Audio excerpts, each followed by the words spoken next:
Here's the next installment of Words to Make You Grin. What do you call a broken pencil with a story? It doesn't matter, it's pointless. Okay, enough of that. I hope that does make you grin a little bit. I want to share with you a story, excerpts from a writer named Carolyn Miss. It's called How to Find Opportunity in a Crisis. So here we go. Here's what she writes. As much as we would like to make this virus go away and return to normal, we need to face the fact that we will never return to normal. We can only continue to move forward each day together into a new future that we're now challenged to create. Most people are, of course, stunned that the world can come to a standstill in a matter of months. But I'm not sure that's the truth. I've listened closely to how people have described the energy they feel building in the atmosphere. By far, the majority of us in these past years have been bracing for something to happen, for some type of catalyst to ignite either a catastrophe or initiate a genuine global transformation.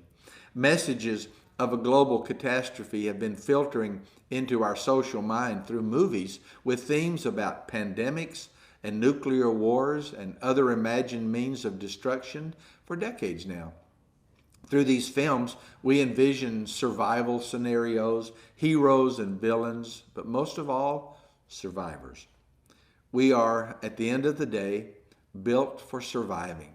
So, in a sense, while we are now confronting the real thing, we cannot honestly say we didn't expect something to happen. But of all the many catastrophes that we have imagined through films and books, only epidemics and pandemics contain the message, heal now, all of you.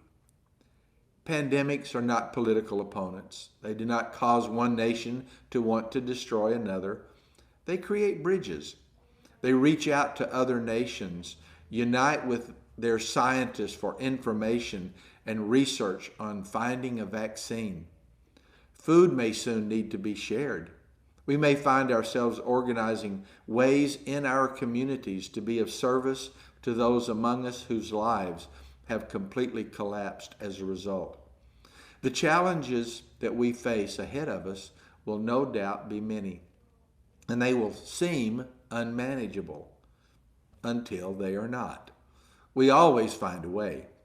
And in the creation of a new way, we expose and solve problems that would have continued for who knows how long. Healing is a demanding journey.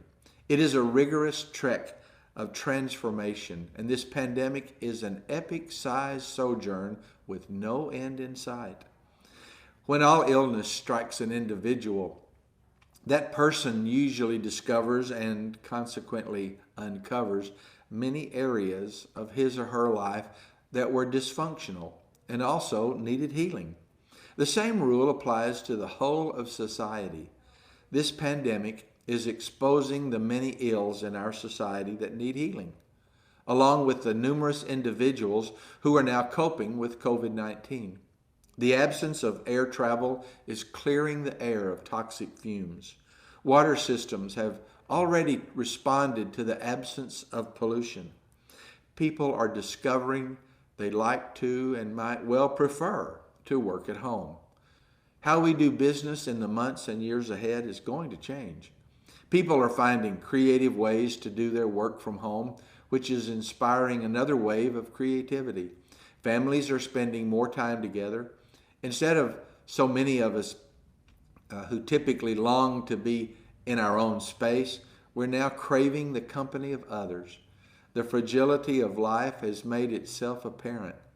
Any one of us can find ourselves COVID-19 positive and fighting for our lives. That radical truth has inspired a rapid transformation in values. Life is more important than stuff. Time is more precious than travel.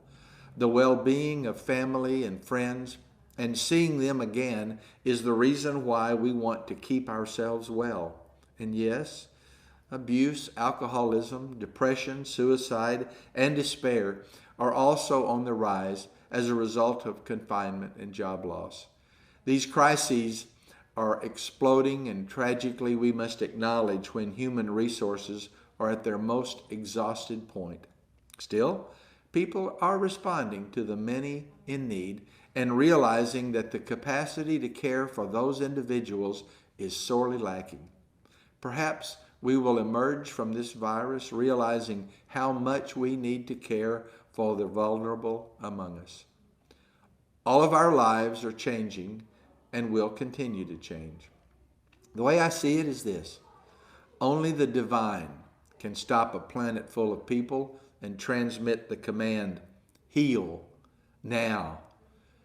Transform how you've been living. Life is more precious than things. This will be a difficult journey. There's nothing easy about transformation. But we were headed, and still are, toward climate change, possible war, and endless other catastrophic problems. With a pandemic that requires us to focus fully on healing, we have been given not only our marching orders, we have been given hope. Thank you for listening today. I look forward to seeing you tomorrow.